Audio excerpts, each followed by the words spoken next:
Pireezidaantiin Ameerikaa Doonaald Tiraamp namichi kanaan dura michuu Israa'el isa guddichaa jedhamee faarfamuun har'a morma Benjaamin Netanyaahuu hudhee dugda isaa itti garagalchuun fuula isaa gara leencaa Anaadool Rajab Xayyib Erdogaanitti naannessee jira. Tiraamp Turkii gara sagantaa F-35 itti deebisuuf qophiirra jiraachuun kan beekame yoo ta'u, Tiraamp F-35 Turkii harka kaa'uun madaallii waraanaa naannichaa keessatti Turkii gooftaa qilleensaa gochuuf deema. Tiraamp maaliif Erdogaan ofitti aansee sagantaa F-35 itti deebuun Turkii maaliif Israa'el irraa iccitii kanneen qabannee jirra. Pireezidaantiin Ameerikaa Doonaald Tiraamp barreessaa olaanaa neetoo Maark Ruutee of cinaa teessisee iccitii waraanaa fi dippiloomaasii addunyaa guutummaatti garagalchu tokko haguuggirraa saaqe. Turkiin waraana kana keessatti Iraan cinee hiriirtee Israa'elin lafarraa xaa'uuf qophii xumurtee turte jedhama. Kana booda Tel Aviv keessatti ogeeyyiin waraanaa fi miidiyaaleen dhiphinaa fi naasuudhaan of wallaalanii jiru. Akkamitti Turkiin Iraaniin deeggartii dhimma kana bal'inaan qindeeffannee jirra. Handhuura Ankaraarraa sagalee madaallii siyaasaa fi waraanaa guutummaatti jijjiiru tokkotu dhagahame. Pireezidaantiin Turkii Rajab Xayyib Erdogaan waldhabdee dhiigaa hudhoota wajjin waggoota 40 biyyattii raasaa ture xumura itti gochuuf labsii seena qabeessaa fi kutannoon guutame paarlaamaa biyyattii duratti ifa godhee jira. Yoo aga xumuraatti nu faana turtan iccitii bal'aa ni dhageessu. Qophii keenya laayik gochuun jalqabaan affeerraa keenya yeroo maraati. Yooyaa Ashamaar Kafuunee kabajamtoota dhaggeeffattoota keenya kun Oromiyaa 24 News'dha. Kanneen chaanala YouTube keenyaaf haaraa taatan subscribe gochuun maatii keenya ta'a. Qophiin keenya namoota hedduu biraa akka ga'uuf like share gochuun waliif qooduun dagatinaa. Aga xumura qophii keenyaatti turtii gaarii.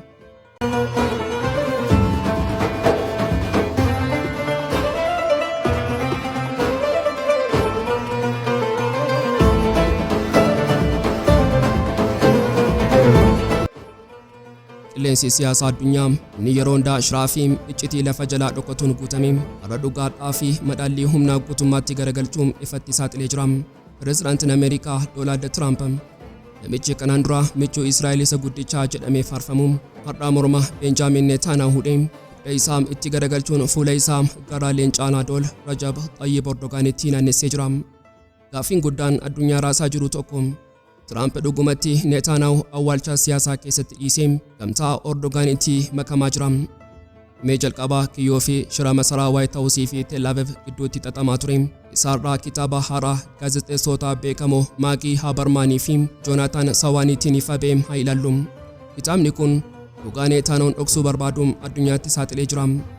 Waraanni Gazaa inni ji'ootaaf uummata nagaa fixaa ture sun yeroo xumuramu Netanyaahuu jaalala nagaatiif osoo hin taane harka Tiraampiin mormii isaa waan hudhamee fi harka kennate. Seenaan waldhabdee kanaa kan eegale yeroo Israa'el gantummaa dippiloomaasii raawwattedha. Fulbaana darbee yeroo Jared Kushner fi Steve Witkoff gorsaa Netanyaahuu Ron Dermer wajjin dhimma guyyaa waraana Gazaa booda mari'achaa turanii. Guyyaa itti aanu sana Israa'el Qatar keessatti hooggantoota Hamaas irratti yaalii ajjeechaa raawwatte. Tarkaanfiin kun Tiraamp fi ergamtoota isaa aariidhaan maraache. Netanyaahuu nu gowwoomsaa jira, inni nagaa hin barbaadu kan jedhu murtii ragaan. Qaxariyyuu aariidhaan jidduu seentummaa dhiisuuf yeroo murteessitu Kushner dhiphina kanaa gara carraatti jijjiiruuf murteesse. Innis Netanyaahuu alaa kallattiin Qatar wajjin ta'uun wixinee nagaa qopheesse. Wanti hunda caalaa onnee Netanyaahuu cabsee fi of tuulummaa isaa kuffise garuu bilbila Tiraamp isaaf bilbiledha. Tiraamp wixinee nagaa kana Netanyaahuu agarsiisuu dura hooggantoota biyyoota Arabaa fi Islaamaatiif dhiyeessee eeyyama isaanii argate. Achiis Netanyaahuu bilbile. Haasaan bilbilaa sun haasaa michoota osoo hin taane haasaa gooftaa fi garbichaa ture. Tiraamp aariidhaan dho'ee Netanyaahuu akkas jedhe, namni hundi sinuffee jira. Tiraamp itti fufuun ani seenaa Ameerikaa keessatti pireezidaantii hunda caalaa Israa'elin gargaaredha. Garuu ati sirna dhabeessa. Namoonni kiyya hundinuu haala ati waraana kana itti hoogganaa jirtutti aaranii jiru. Waliigaltee kana fudhachuun dirqama keeti jechuun murtii xumuraa itti kenne.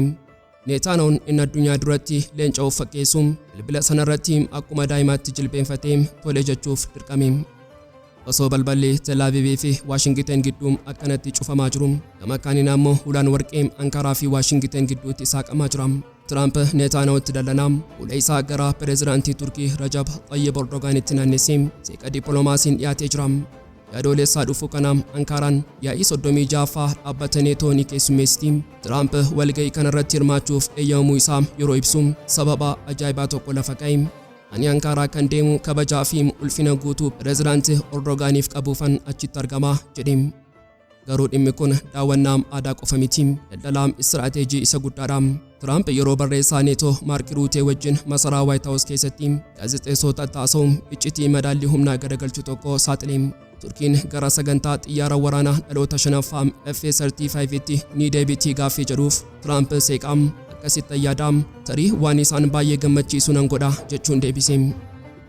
Mee hiikaa F-35 kanaam haa xiinxallu. Bara 2019 yeroo Turkiin sirna ittisaa qilleensa Raashiyaa S-400 bittu Ameerikaan aariidhaan Turkii sagantaa F-35 keessaa dhiite qoqqobbii waraanaa irratti feete.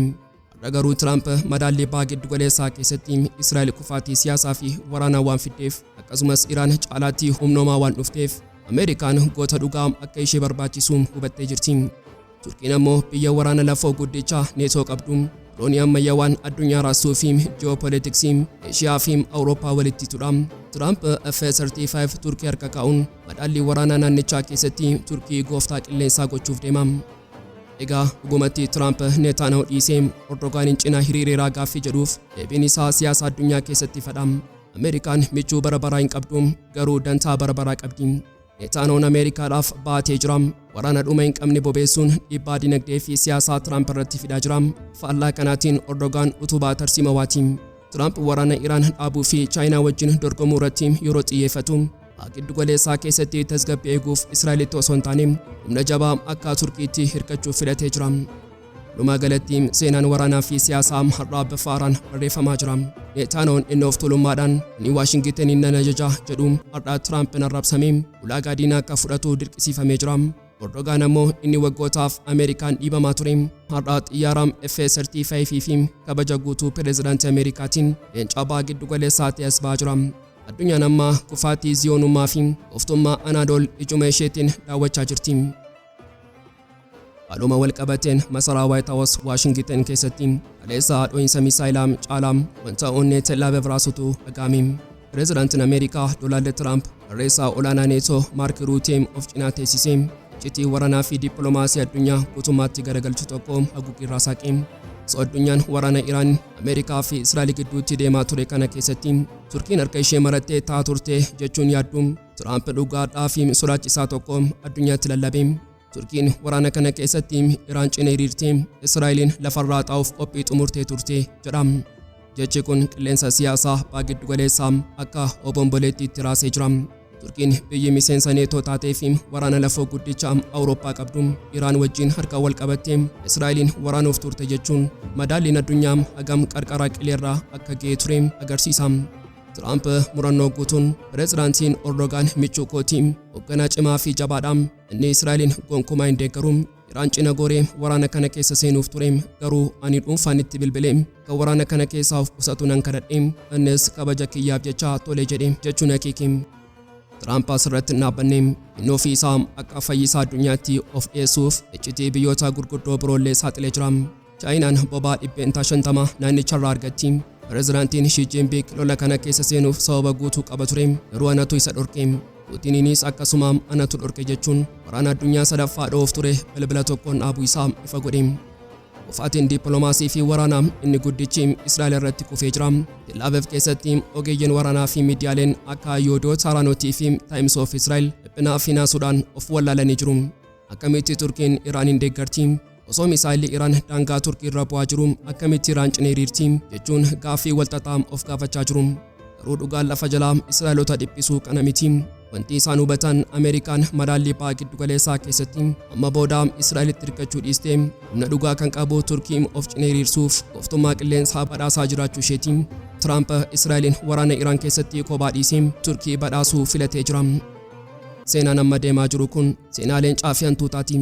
Erdogaan osoo rasaasa tokko hin dhukaasin xiyyaara tokko samiirraa osoo hin baasin sodaa Israa'el irratti waraana nan bana jedhu qofa fayyadamee Tiraampiin jilbeenfachiisee xiyyaara addunyaarraa qaalii fi ammayyaawaa ta'e F-35 deebisee harka isaa seensifataa jira. Ameerikaan nuti Iraanin laamsheessineerra jechuun yeroo iyyitu Erdogaan ammoo callisee dippiloomaasii qarasee fi caaluun gooftummaa Anaadool ba'aa giddu galeessaa keessatti of harkatti galchee jira. Gaazexaan Israa'el beekamaan Maariif reeffamaa xiinxalaa fi qorataa dinagdee fi siyaasaa Shlomo Mauziitiin dhugaadhaa fi abjuunaas isaa Tel Aviviin eeggachaa jiru tokko ifa godhee jira. Iraaniin sodaachaa turre garuu sodaan keenya inni dhugaa fi hunda caalu Turkiidha jechuun akeekkachiisee jira. Waraanni Ameerikaan Iraan irratti banteem waliigaltee dhukaasa dhaabbiirraa ga'uun isaa fi Pireezidaantiin Tiraamp Hezbollah Libaanoosiin waliigaltee nagaa kana keessa galchuun isaa Israa'eliin dhiphina kobaafuu keessa galchee jira. Tiraamp nagaan barbaada jedhee yeroo duubatti jedhu Israa'el yoo Turkiin nurratti waraana banteem Tiraamp nurraa ishee dhorkuuf fedhii qaba jechuun sodaan machaa jirti. Mee dhugaa waraanaa maa'us lafa kaayiqanaa gadi fageenyaan xiinxallu. Turkiin biyya baajata xiqqaa fi hiyyummaa qabdi jedhamtee tuffatamaa turte. Garuu har'aa of tuulummaa addunyaa hunda cabsitee humna waraanaa addunyaarraa sodaachisaa ta'e ijaarrattee jirti. Turkiin neetoo yookaan dhaabbataa ittisaa kaaba Atlaantik keessatti Ameerikaa taantee waraana lafoo isa lammaffaa guddicha qabdi. Loltoota idilee 480 fi ayyaa waraanaa miiliyoonaan lakkaa'amu qabattee Israa'eliif sodaa taatee qophooftee jirti. Humni lafoo Turkii kana qofa miti. Tankota waraanaa ammayyaawaa 2200 ol kanneen keessaa taankiiwwan Jarmanii Leopard 2A4 300, taankii Paatoon 900 fi ofisheetii kan oomishtee taankii ammayyaawaa Altaayi ijaarrattee dirreetti baastee jirti. Israa'el kanaan dura yeroo hariiroon isaanii gaarii turetti teekinooloojii waraanaa taankii Turkii wajjin qooddette turte.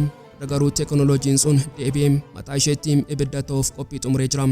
Wanti hunda caalaa Israa'elin qaneessuu fi dhiphisuu garuu of danda'uu Turkiiti. Iraan akkuma dachee jalaa dhokattee waraana ijaartee Turkiin ammoo samii fi warshaa keessatti ijaarrattee jirti. Har'a meeshaa waraanaa Turkii barbaachisu keessaa 80 ol biyyuma keessatti oomishama. Misaayilaa ittisaa qilleensaa qawwee fi dhumarratti addunyaan waraana meeshaa isheef jilbeenfattee dirooniiwwan Bayraktar TB2 fi Akiinsidha. Dirooniiwwan kunniin waraana Nagorno Karabakh Liibiyaa fi Yuukireen keessatti dirree lolaa garagalchuun gooftummaa isaanii mirkaneessanii jiru. Har'a biyyoonni addunyaa 34 galaana Arabaa, Afrikaa fi Kookaas dabalatee meeshaa kana bitachuuf hiriira galanii jiru. Turkiin meeshaa waraanaa ishee kana madda dinagdee ishee taasifattee jirti. Kana qofas miti, Iraan gara baatiin morma Israa'el yeroo huutu, Turkiin ammoo humna galaanaa isheetiin lixa Israa'el hudhuuf deemti. Turkiin sabmandariinota ammayyaawaa 14 dooniiwwan waraanaa xiyyaara baatanii fi firigeetota qabattee galaana cufuuf humna qabdi. Biyya bishaanii doktiriinii jedhuun Turkiin galaana Meeditiraaniyaa ba'a, Eeshiyaa fi galaana gurraacha guutummaatti to'achuuf abjoottee jirti. Israa'el kan Giriikii fi Qoophiroos wajjin taatee boba'aa fi gaazii galaana Meeditiraaniyaa saamuuf abjoottu har'a humna galaanaa Turkii duratti jilbeenfattee jirti. Ameerikaan Pireezidaantii Tiraamp jalatti Iraaniin waraanaan jilbeenfachiisuu dadhabdee nagaa kadhachaa yeroo jirtu Israa'el kophaa ishee awwaala siyaasaa fi waraanaa keessatti haftee jirti. Shulomo Maawus dhugaa kana saaxilee lallabee jira. Turkiin diina Iraan caalaa xaxamaa fi humna qabeessadha. Muuxannoo waraanaa waggoota 40f PKK wajjin Siiriyaa fi Iraaq keessatti gooteen waraana magaalaa fi gaarreenii guutummaatti dhuunfattee jirti. Israa'el misaayila Iraaniin yeroo qoramtu, Turkiin ammoo loltuu lafoo, xiyyaaraa, galaanaa fi dirooniidhaan caba dugdaa itti fiduuf qophooftee jirti. Walumaa galatti har'a Israa'el kiyyoo du'aa Bafaaraan keessa seentee jirti. Iraan ba'aan misaayila ishee haayipaarsoonikii qabattee yeroo rukuttu, Turkiin ammoo kaabaa fi galaanaan xiyyaaraa fi sabmandariinii ishee qabattee anatu siifafe jechuun ija baastee eegaa jirti. Tiraamp Iraan dadhabee dippiloomaasiitti yeroo baqatu, Israa'el Turkiin waraanaan irratti banti jechuun dhiphinaan hirriba dhabdee jirti.